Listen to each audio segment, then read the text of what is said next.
First off, it's the second most ridiculous thing he said this week.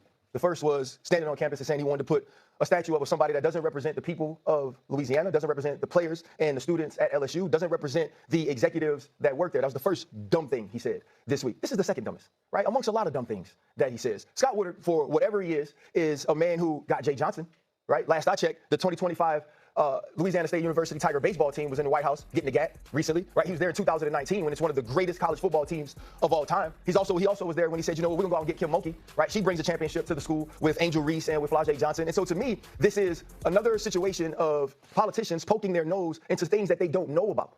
And I honestly believe it was so he could get in front of a microphone and say, look at this connection I have to the president, and he likes to pick winners so he could placate to somebody he idolizes. You don't know nothing about football. There's enough going on in the state of Louisiana that needs to be fixed for its constituents. Well, I don't need you tweeting on Saturday night about what's going on in Tiger Stadium.